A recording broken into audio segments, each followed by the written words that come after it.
लोकसभा चुनाव को लेकर सियासी बिसात बिछती जा रही है। चुनावी मैदान को फतह करने के लिए तमाम पार्टियां अपनी पूरी ताकत झोंक रही हैं। सियासी बाजी जीतने के लिए स्ट्रैटेजी तैयार की जा रही है। कहीं हम साथ साथ हैं तो कहीं एकला चालो रे की आवाज गूंज रही है। इसी बीच आज बंगाल में इंडिया इत्तेहाद टूटता हुआ नजर आया। टीएमसी ने 42 उम्मीदवारों के नामों का ऐलान कर दिया, जिसमें इंडिया इत्तेहाद को जगह नहीं मिली। टीएमसी की इस लिस्ट में साबिक एमपी महुआ मोइत्रा को फिर से चुनावी मैदान में उतरने का मौका दिया गया है। वहीं साबिक क्रिकेटर कीर्ति आजाद और यूसुफ पठान को भी चुनावी दंगल में उतारा गया। वहीं महाराष्ट्र की हुक्मरान जमात के इत्तेहाद में सीट बंटवारे पर अभी भी पेच फंसा हुआ है।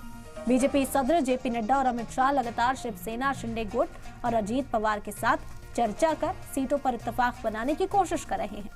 वहीं दीगर रियासतों में सियासी पार्टियां जोड़ घटाव में लगी हुई हैं। ऐसे में सवाल ये पैदा होता है कि इंडिया इत्तेहाद में टीएमसी के अलग होने से इत्तेहाद को कितना नुकसान होगा। वहीं महाराष्ट्र में एनडीए का इत्तेहाद पक्का होगा या कोई पेच फंस सकता है। महाराष्ट्र एनडीए इत्तेहाद कितना मजबूत होगा। राहुल गांधी की भारत जोड़ो न्याय यात्रा इलेक्शन में कितनी बाअसर होगी। इस यात्रा में कांग्रेस को कितना फायदा होगा। आज इन्हीं सवालात के जवाब ढूंढेंगे इस चर्चा में। तो टीएमसी के ऐलान के बाद से ही सुगबुगाहट जो है अब तेज हो गई है कि इंडिया इत्तेहाद का क्या ये जो फॉर्मूला था ये टूटता हुआ दिखाई दिया है। अब इसी पर चर्चा करते हैं। खास मेहमान हमारे साथ हैं। तारुफ सबसे पहले आपका करा देते हैं। संजय सरकार टीएमसी लीडर इस वक्त हमारे साथ हैं।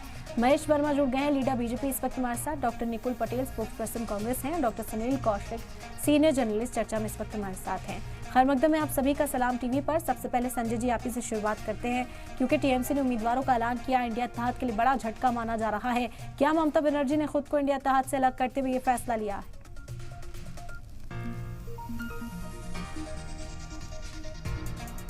संजय सरकार साहब जी। हाँ, हम लोग क्या वो इंडियन गठबंधन में हम लोग थे, अभी भी है। हम लोग बोले थे बंगाल में हम लोग कांग्रेस को 2 सीट देंगे। एक्चुअल क्या होता है, संगठन के ऊपर में सब कुछ होता है। अगर आपको संगठन नहीं रहेंगे तो कुछ नहीं हो पाता था। हम लोग 2 सीट देने के लिए हम लोग आपको दो मेंबर ऑफ पार्लियामेंट जो रहेंगे उसको हम लोग जितवा के लेकर, लेकिन कांग्रेस अपने जीत पर अड़े हुए हैं।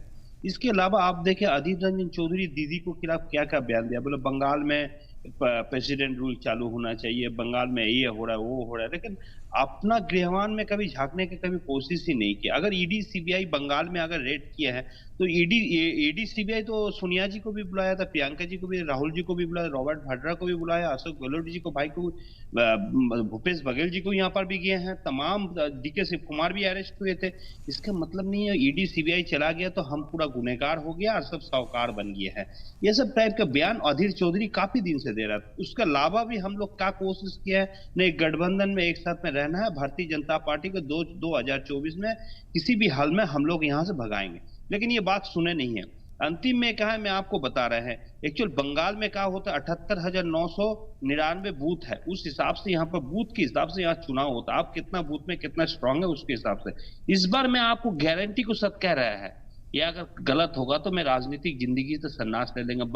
तृणमूल कांग्रेस 34 से 38 के बीच में रहेंगे। बहुत बड़ा फैसला होने जा रहा है हिंदुस्तान के अंदर बंगाल में, और भारतीय जनता पार्टी को बहुत बड़ा झटका लगने वाला। आप देखो मोदी जी, शाह जी, नड्डा जी डेली पैसेंजर ही चालू कर दिया, जैसे माइग्रेंट लेबर होता है उसी तरह। मणिपुर में जिस तरफ से घटना घटा था उस घटना के लिए मणिपुर में जाके माफी नहीं मांगा कि वहां पर 2 सीट है, बंगाल में 42 सीट है। यहाँ पर कुछ भी घटना नहीं है तो उस मतलब आग को जला के रखना चाहता है, ये किसी भी हाल में उसमें जला रहा है, घी डाले आग में और जलते रह जाए आग। तो इसी तरफ से ये सवाल होते रह गया है।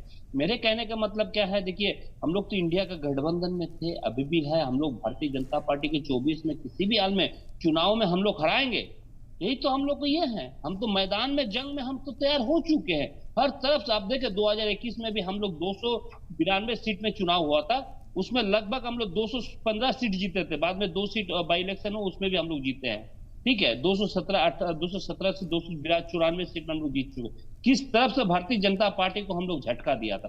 और बंगाल में इसको मालूम है, इस बार मतलब सिंगल डिजिट के अंदर रहने पड़ेंगे, डबल डिजिट तो बहुत दूर की बात है। इस तरफ से अधीर चौधरी क्या करता है, बंगाल में भारतीय जनता पार्टी को दोस्ती करता है, दिल्ली में राहुल गांधी वहां कुश्ती करता है। इस तरफ से बयान नहीं करता। ठीक।